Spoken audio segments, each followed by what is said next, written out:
السلام علیکم ویورز۔ اللہ تعالیٰ فرماتا ہے، نہ تو تیرے رب نے تجھے چھوڑا ہے نہ وہ بیزار ہو گیا ہے۔ اللہ ہی تمہارا پہلا سہارا تھا اور اللہ ہی تمہارا آخری سہارا ہے۔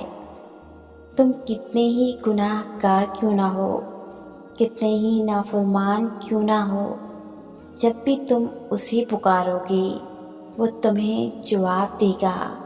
تم پلٹ کے آنے میں تو دیر کرتے ہو مگر وہ دیر نہیں کرتا، وہ بس تھام لیتا ہے اور رحم فرما دیتا ہے۔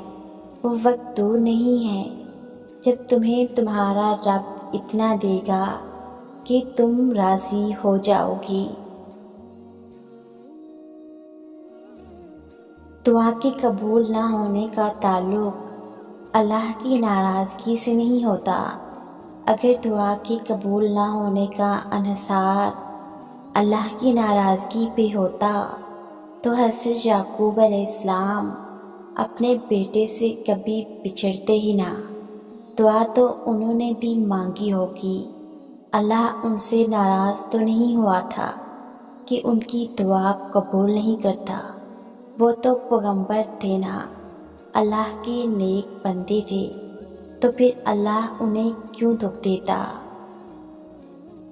جب تم اسے پکارتے ہو نا تو تمہارے اور اس کے درمیان ایک پردے تک کا فاصلہ نہیں ہوتا۔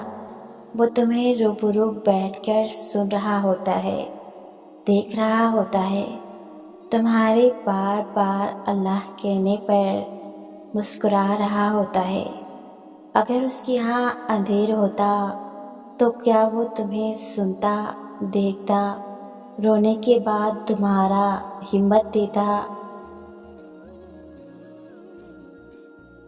تمہیں یوں ہر بار یقین آ جانا، تمہارے دل میں ہر بار امید کا آ جانا اور پھر تمہاری دعائیں مانگنا، اس بات کی دلیل ہے کہ اللہ کے در سے مدد جلد تم تک پہنچے گی، معجزات کی صورت میں۔